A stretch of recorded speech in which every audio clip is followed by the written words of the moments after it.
Hi there, Saints Allies. This is Cale Moffitt. On December 10th, I'm going to be doing a presentation on whiteness. And to kind of make that time a little bit more productive, I decided to do this short video, and I'm asking you to watch it in preparation.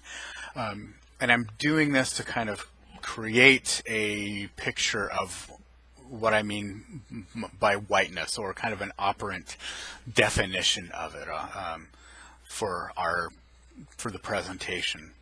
So I hope you will watch this. I will, when we do the presentation, I'd like to kind of just hit the ground kind of running. I'm going to present some ideas about whiteness that don't come up. They're a little bit unusual, but I think and hope that they'll help. Alrighty, see you then.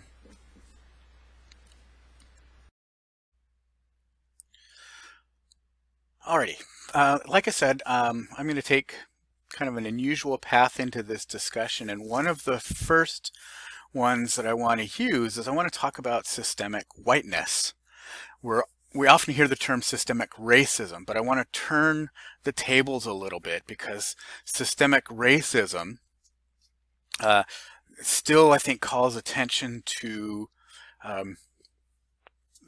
non-white races, and I'm borrowing that term from Robert Jensen, a whiteness scholar. All right, so in this turn, I'm following another anti-racist author and educator, Tim Wise, who's pointed out that a number of times that Euro-American social systems that disadvantage persons of color were not created by persons of color. And I will use either the term BIPOC, Black, Indigenous people of color, or people of color throughout this presentation. So, for example, no indigenous person would ever design a social system that would result in genocidal policies or practices. No African person would design a social system that would result in the kidnapping of millions of their kin and persons like them to be brutalized and dehumanized for hundreds of years. The real problem, Wise and others point out, is whiteness.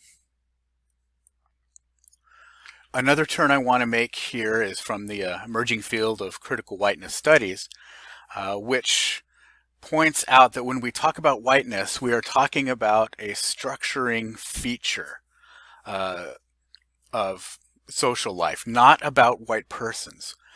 There is most definitely a relationship between the two. But in focusing on whiteness, we are focusing on a very deep, personalized system of structuring social relationships. This doesn't excuse or dismiss the actions and dispositions, of white persons who act in harmful ways, but it recognizes that we exist in a context that we don't have control over. To start off with, I'm going to borrow an idea coming from a recent column by Wise that was titled "Systemic Racism Explained by Newton's First Law of Motion."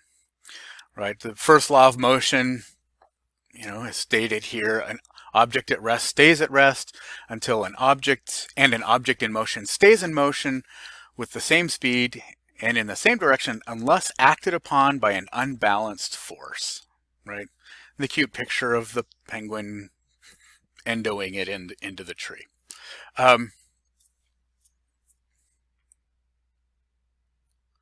So Wise begins his column by talking about a book sliding across a table and the forces that act on that book that can make it stop or allow it to keep going. And he brings up the concept of, or the term, inertia. And then he observes that inertia also applies to the socioeconomic world and the forward motion of historical events. Life is not a series of single-day occurrences followed by a reset to the beginning. Instead, that which happens today will impact that which happens tomorrow, and so on. Right? So historical events and social facts are not self-contained. In the case of whiteness, This is a social relationship that is hundreds of years older than any of us. So it has a lot more momentum than any one of us could deal with on our own. We were born into a system of whiteness that predates us and is larger than us.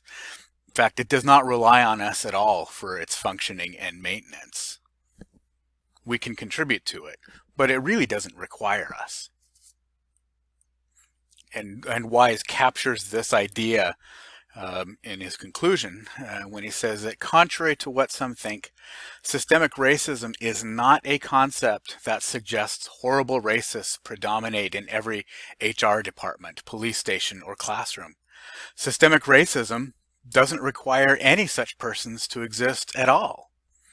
And again, the reason why that is because it already has centuries of momentum behind it. Okay, I want to bring up a couple of definitional concepts for whiteness. Robin DiAngelo, in her book on white fragility, wrote that it is an all-encompassing centrality and assumed superiority of people defined and perceived as white. And the practice is based on this assumption. It's an overarching political, economic, and social system of domination. Our very own Dr. Leticia Nieto points out that whiteness is an abstraction. It's an abstract principle that favors people of European descent and pushes whites to perceive the world in a predetermined pattern of white insider and BIPOC outsiderness. Right, so life in whiteness, in a system of whiteness, people begin to act in very predictable ways when it comes to defining insiders and outsiders. Okay, these are some points that I pulled from the Alberta Civil Liberties Research Center, their discussion of whiteness. I really like this website. I've learned a lot from it. They point out that whiteness involves learned behavior, not natural facts. Right? We learn the system of whiteness, which implies, thank goodness, that these behaviors and dispositions can also be unlearned if they have been learned. They also point out that skin color is only a visible marker of ideology, values, and behaviors, etc., that make up whiteness. Similar systems of oppression function in other places of the world that value other markers besides skin tone. So there's nothing inherently special about quote-unquote white pigmentation. Another point they bring up is whiteness is relational. It can only exist within a relationship. Whiteness cannot exist without concepts like indigeneity, blackness, Asianness, Latinxness, etc. This is different from concepts of biological classification, for example, right? Mammals are mammals, and a class of organisms because of certain characteristics that don't refer to other classes of organisms. It's very interesting. Whiteness developed out of kind of tribal identification in Europe, but then developed into this kind of pan-European and American identity. Next one, whiteness is very fluid and adaptable. Within the context of American whiteness, groups that were once considered not white are now considered white, and the fact that they weren't considered white seems ridiculous to us. A very good example is the Irish. Because of long-standing bad blood between the English and the Irish, when the Irish had emigrated in large numbers, they were considered a fundamentally different race in America, as they had been considered in England as well. but finally it got to the point where political and economic necessity um, allowed the Irish to be considered white. Um, we also have situations in which non-white persons can pass as white. So white as a social classification is really pretty malleable, a lot more malleable than we might think. Um, another important concept is that most whites are really unconscious of their racialized positions in society, because whiteness, the system of whiteness, projects a world in which the white experience is both normal and universal. Everybody is like this, right? Um, and this is kind of, to me, I find this kind of oddly self-contradictory, since whiteness is such a fluid concept. Dr. Beverly Tatum, in one of her books, talks about a student, and she was asked to describe herself in terms of social identity, and this young woman said that she is middle class and normal. And Dr. Tatum, who is African American, asked what this student meant, and it came down, this student thought that normal is whites, the experience of whites, the values of white. So functionally, those of us who are white are oftentimes quite blind to that fact. Race scholars refer to the legal and cultural patterns in the US that center whiteness, that make whiteness, the white experience, that center it, put it in the center. They refer to this as white supremacy or white superiority. Personally, I prefer white superiority when I'm talking about kind of the background ideology of whiteness, and use white supremacy when talking about more overtly violent manifestations of it. That's not, in that I am a little bit unusual, but I also want to point out that even when I'm talking about the kind of everydayness of whiteness, that's still rooted in very deep-seated violence, and so violence is an important part of the system. Okay, and a really uncomfortable fact about white superiority is that it has been and is still, in many respects, very deliberate. It is still kind of the backbone of the American system.